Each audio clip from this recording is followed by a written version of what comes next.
మన రీసెంట్గా సైన్స్ ఏం చెప్పిందనంటే ఎప్పుడైతే బేబీ ఫార్మింగ్ అవుతుందో అక్కడ ఒక స్పార్కిల్ లాంటి లైట్ వస్తుందని సైన్స్ చెప్పింది. దానికన్నా ముందు వాక్యం కూడా చెప్తుంది. యోహాను 1:4 మనం చూసుకుందాం. ఏంటంటే in him was life and the life was the light of men అని సెలవిస్తుంది.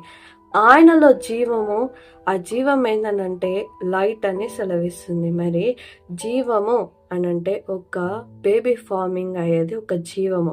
ఆ జీవము ఫార్మింగ్ అయినప్పుడు లైట్ ఏ విధంగా వస్తుందనంటే అదే విధంగా వాక్యం కూడా ఏం సెలవిస్తుంది, లైట్ ఆఫ్ మెన్ అని సెలవిస్తుంది. ఆయననే లైట్ ఆఫ్ మెన్ అంటే జీవానికి ఆయన వెలుగు. అంటే ఇక్కడ చూడండి ఎంత అద్భుతం కదా. ఆ మనిషి ఫామ్ అయినప్పుడు, బేబీ ఫామ్ అయినప్పుడు ఏ విధంగా అయితే లైట్ని ఒక సాక్ష్యంగా అక్కడ మనం చూస్తామో అది ఏ దానికి గుర్తొస్తానంటే ఆయననే జీవం ఇస్తున్నాడని దానికి గుర్తింపుగా ఉంటుంది. ఎంత అద్భుతం కదా బైబిల్.